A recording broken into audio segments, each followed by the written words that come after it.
How did we get into the situations that we are in today? How do we know where we're actually headed tomorrow? And do we know if today's efforts are working for us or maybe working against us? I'm Benjamin Zamish, the author of Creating Freedom and the founder of Move, Learn, Create.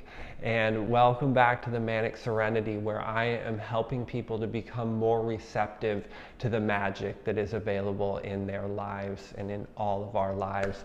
This is episode 32, and we're going to look at whether or not maybe we are all kind of sleepwalking to our grave, which is to say, missing out on the opportunity of life. So I want to start by asking, how many of you guys do a status check on yourself, a status check on how deliberately you're living, how intentional you are, call it an alignment audit? Or how many of you, if I asked you, and I am asking you, I want you to think about this, how many areas do you have in your life that you are 100% involved in because you deliberately chose that direction?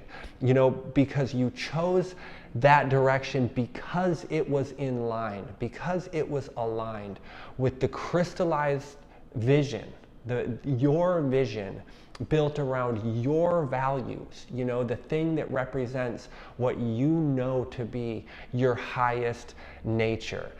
Because have you ever wondered how we got where we are? We're all striving. We are all struggling in different ways. How did we get here? Have you questioned whether our efforts, our best intentions, our everything we do, all our hard work, is it actually serving our deepest desires? And honestly, do we really know what our deepest desires are? And I have to tell you, the real breakthroughs in my life occurred only when I got very, very serious about asking myself these questions. The real transformations within me, these happened because I got very intense and very focused about this part of my struggle. Why was I doing the things that I was doing? I began to ask myself this relentlessly. Where was my energy actually going? Because I was working so hard and I wasn't receiving my due reward. And I have to say, I look around and I see this all over the place. People just working their lives out. It's not that people are not working hard. It's not that people are not trying. You're probably working a lot harder than many people who maybe are more at ease, more fulfilled, more blissful, more joyful. You're probably putting in a tremendous effort in your life. So what's going wrong here if you're doing that and you're not getting back your rightful reward? You're supposed to get what you give. So I started looking at this in my own life, and I just said, hey, wherever my energy is going, it clearly is not serving me. I don't know where it's going because I'm doing my best and I'm trying to put it all into the direction that I feel will serve me, but clearly it isn't. And when I say the direction that serves you, if your efforts are serving you, I just asked myself, are my efforts actually bringing me closer to being the being that I need to be for the life that I am?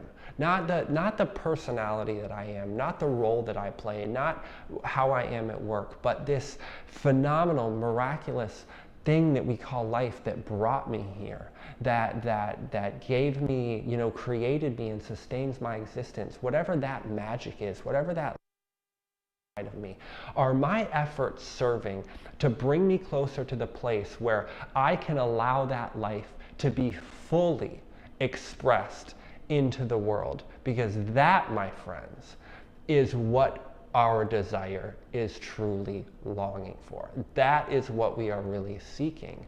If we are not in a place for the life within us to be fully expressed into the world, then we will suffer. We will long for more.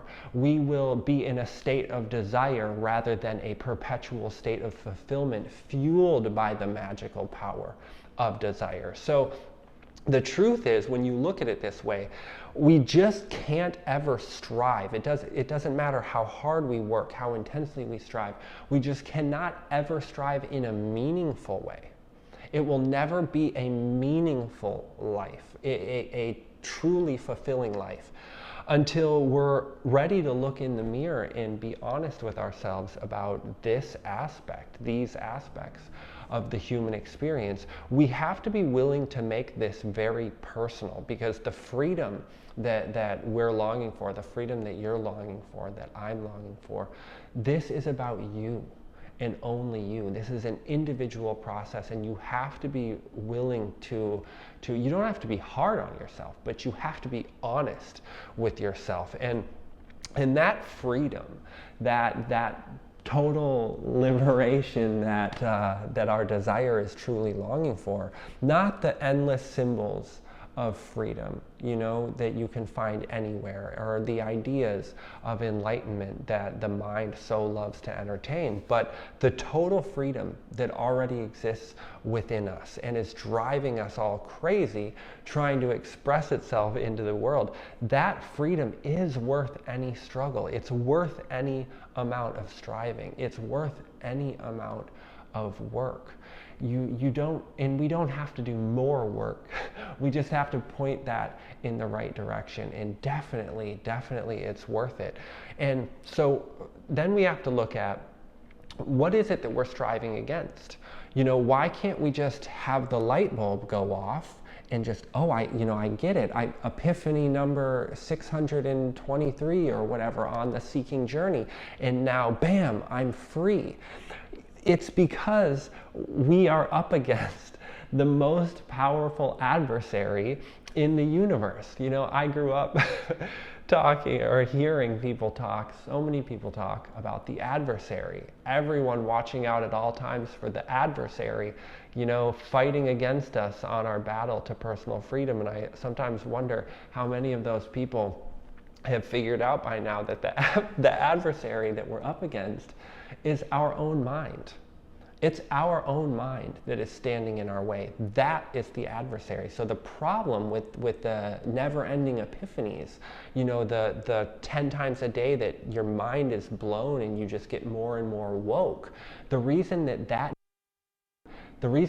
doesn't turn into tangible, transformative power to, rocket launch you into a new dimension of experience like it should, because the mind sees it and goes, oh, that makes sense, I get it now.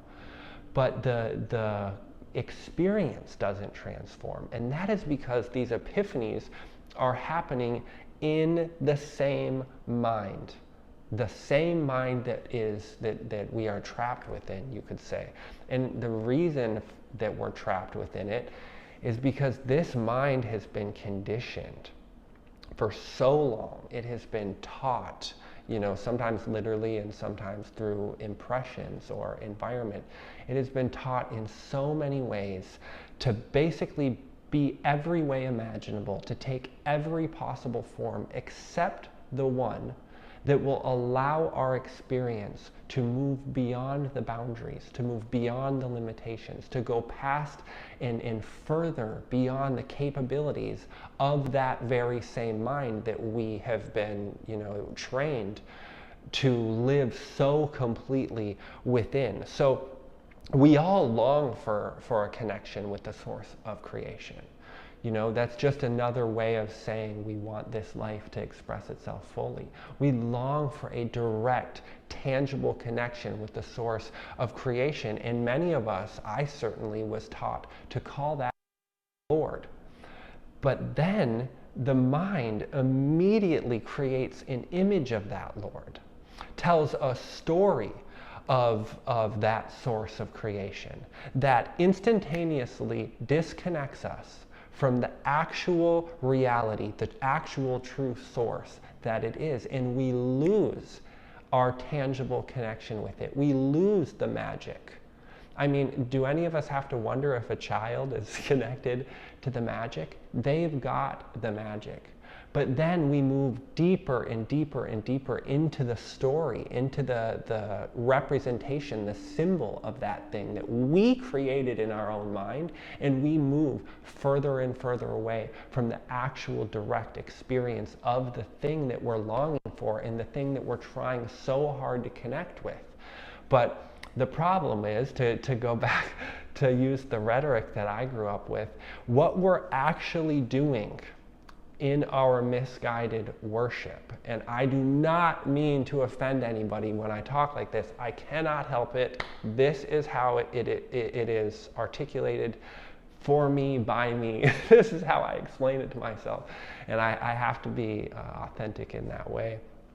But I'm very seriously not trying to offend anybody. This is everything I say. It comes from a place of love and inclusion. This is just my way of communicating. So what we're doing in our misguided worship of our own mind's creation is we're actually building a false idol. We've actually built for ourselves a false idol of the very thing which admonished us to put no false idols in front of us to bow down to. That is what we're doing. That is what the mind is doing. That is why we do not have a tangible, real connection with that source. That is why when your eyes close, you do not explode into a state of unimaginable ecstasy, because it's in the mind. So if the Lord has not entered our experience, if the source of creation is not something that we have direct access to, it is because we are living in our mind, and that is the only place in the entire creation that the Lord cannot enter. He cannot enter because the source is existentially real. He is the definition of that fact. He is the well out of which all reality springs, and the mind and its contents are the literal antithesis of that fact. It is the opposite thing. We have to be able to surrender that definition on our experience, that limitation that we hold to so tightly. And we've invested so much of ourselves into it. Our culture is built entirely around a rational, problem-solving state of consciousness. I think I got that term from Graham Hancock, but it's a great way to say it. A rational, problem-solving state of consciousness. It's a very sharp, beautiful tool, instrument to manufacture an external experience, to engineer comforts for ourselves, but it is something that if we attach our identity to it, instantly cuts us off, instantly severs us from that garden that we are all seeking, within ourselves. Whether we talk about it or not, we're all seeking to get back there. So, all right, let's focus now on what we can do, what can be done now. So when I start my videos, I usually say, welcome to Thematic Serenity. This is where I help people to understand and align themselves with the fundamental mechanics of creation so that we can consciously evolve further into the human possibility. But I think that's the same thing as saying I help people to become more receptive to the magic of life, because that is all we want. Yes, we want the magic of life. This is magic. When we're talking about the source, we're talking about direct experience to the Lord. I mean, This is the magic. We want our eyes to shine and sparkle. We want to revivify the child that's dormant within us. We want our face to radiate a, kind of unspeakable joy that can't be contained in perhaps more than anything, because this life is so precious. We want to be able to fearlessly explore every aspect of this life while we're here, without the constraints that hold us back basically until we are buried. Okay? When we talk about living our best life or our highest self, we're just talking about a potential that already exists. It's not like we're out here trying to redefine the human possibility. We're just all scrambling, trying to figure things out enough to not let that possibility go to waste. Yes, isn't it? I mean, everything that is possible is already there. We don't have to, create something new. We just have to align ourselves with life in such a way that will prevent these things from going to waste. And there is a method for this. The reason I'm here talking is because there's a method. There's a way to do this. There is a map. There's a path. This is not something that is impossible to figure out. This is not something that works for one person and doesn't work for another person. We have an unlimited possibility, but access to that unlimited possibility is built into a fundamentally limited system, which means there is a way. Okay? And you could say there's a user's manual. Right? There's a user's manual for this experience, for this phenomenon known as a human being that we all have the immeasurably good fortune of being right now. But it has to be done deliberately. You have to do this deliberately. We must walk this path with awareness, in a state of profound wakefulness, because we cannot sleepwalk anywhere but to our grave. Freedom can only be found in life. If you think freedom is bestowed after death, no. Freedom can only be found through life. My greatest teacher told me, if you cannot make it here, you cannot make it anywhere. And that is a really rough way of putting it, but absolutely correct. So it's time for us all. I'm convicted, and I know that if you truly are longing for freedom and you're really looking for absolute fulfillment, we have to deliberately embrace the responsibility of the possibility that is before us. With great power, right, comes great responsibility. We have to stand up and deliberately embrace the responsibility. We've been putting it off on someone else, and I'm sorry, but nobody's coming to save you. We have been shown the way. It can be shown in so many different ways, but the responsibility of walking the path is absolutely on us. And it's because the possibility has been given to us. I mean, I'm not up here proselytizing a new way of life to your pets, talking about, a new way of liberating our dogs and things, because that possibility is not built into the system. Nothing to be done. No possibility of ignorance. It's all okay. They're full-fledged lives. It is us who are suffering the reality of an unexpressed potential. So please, I beg you, don't back down from the struggles of life that accompany this incredible potential. Don't shy away. Don't, allow yourself to reject the incredible blessing of this responsibility. Don't shy away from your destiny.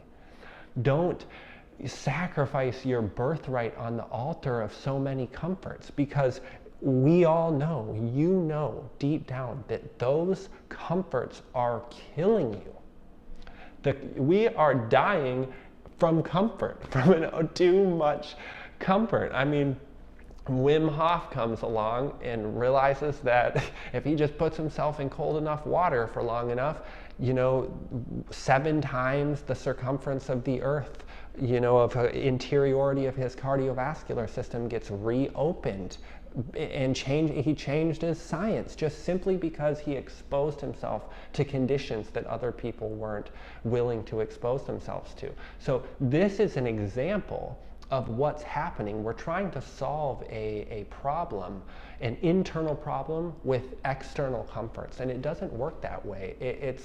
It's not, we're never going to find freedom. We're never going to find boundlessness through another thing which is limited.